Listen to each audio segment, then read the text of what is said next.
Bienvenue sur la chaîne Ma Bible. Si vous cherchez un moyen simple et agréable pour lire la Bible, vous êtes au bon endroit. Nous proposons une lecture vocale des versets bibliques exclusivement dans la traduction Louis II, pour que vous puissiez écouter et méditer la parole de Dieu où que vous soyez. Abonnez-vous à notre chaîne, activez la cloche de notification pour ne manquer aucune de nos vidéos, et partagez notre contenu avec vos proches pour les inviter à découvrir cette richesse spirituelle. Installez-vous confortablement, et préparons-nous à une nouvelle lecture inspirante.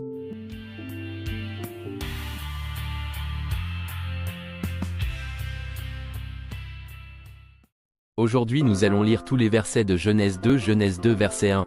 Ainsi furent achevés les cieux et la terre, et toute leur armée. Genèse 2 verset 2. Dieu acheva au septième jour son œuvre, qu'il avait faite, et il se reposa au septième jour de toute son œuvre, qu'il avait faite. Genèse 2 verset 3. Dieu bénit le septième jour, et il le sanctifia, parce qu'en ce jour il se reposa de toute son œuvre qu'il avait créée en la faisant. Genèse 2 verset 4. Voici les origines des cieux et de la terre, quand ils furent créés. Lorsque l'Éternel Dieu fit une terre et des cieux, Genèse 2 verset 5. Aucun arbuste des champs n'était encore sur la terre, et aucune herbe des champs ne germait encore, car l'Éternel Dieu n'avait pas fait pleuvoir sur la terre, et il n'y avait point d'homme pour cultiver le sol. Genèse 2 verset 6, mais une vapeur s'éleva de la terre, et arrosa toute la surface du sol. Genèse 2 verset 7, l'Éternel Dieu forma l'homme de la poussière de la terre, il souffla dans ses narines un souffle de vie et l'homme devint un être vivant. Genèse 2 verset 8, puis l'Éternel Dieu planta un jardin en Éden, du côté de l'Orient, et il y mit l'homme qu'il avait formé. Genèse 2 verset 9, l'Éternel Dieu fit pousser du sol des arbres de toute espèce, agréables à voir et bons à manger, et l'arbre de la vie au milieu du jardin, et l'arbre de la connaissance du bien et du mal.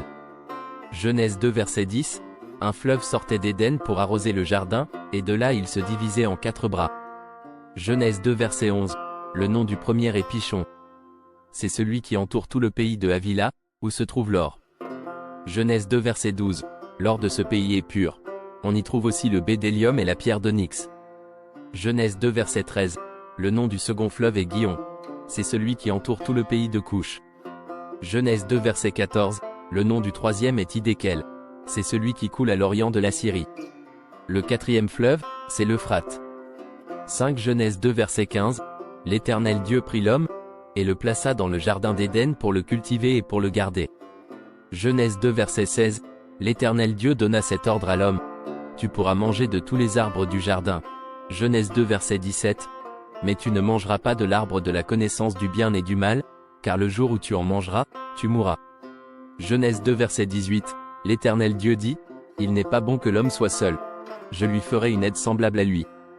Genèse 2 verset 19, l'Éternel Dieu forma de la terre tous les animaux des champs et tous les oiseaux du ciel, et il les fit venir vers l'homme, pour voir comment il les appellerait, et afin que tout être vivant portât le nom que lui donnerait l'homme. Genèse 2 verset 20, et l'homme donna des noms à tout le bétail, aux oiseaux du ciel et à tous les animaux des champs. Mais, pour l'homme, il ne trouva point d'aide semblable à lui. Genèse 2 verset 21, alors l'Éternel Dieu fit tomber un profond sommeil sur l'homme, qui s'endormit. Il prit une de ses côtes, et referma la chair à sa place. Genèse 2 verset 22, l'Éternel Dieu forma une femme de la côte qu'il avait prise de l'homme, et il l'amena vers l'homme. Genèse 2 verset 23, et l'homme dit, voici cette fois celle qui est os de mes os et chair de ma chair. On l'appellera femme, parce qu'elle a été prise de l'homme. Genèse 2 verset 24, c'est pourquoi l'homme quittera son père et sa mère, et s'attachera à sa femme, et ils deviendront une seule chair. Genèse 2 verset 25, l'homme et sa femme étaient tous deux nus, et ils n'en avaient point honte. Merci d'avoir regardé cette vidéo sur la chaîne Versets Bibliques. Nous espérons que la lecture de ce chapitre vous a apporté inspiration et réconfort. Si vous avez apprécié ce moment, n'oubliez pas de vous abonner à notre chaîne et d'activer la cloche de notification pour ne manquer aucune de nos futures lectures. Partagez cette vidéo avec vos proches et vos amis chrétiens afin qu'ils puissent eux aussi bénéficier de ces moments de méditation. Nous vous donnons rendez-vous pour la lecture du prochain chapitre. En attendant, prenez soin de vous, et que le Seigneur vous bénisse. À très bientôt.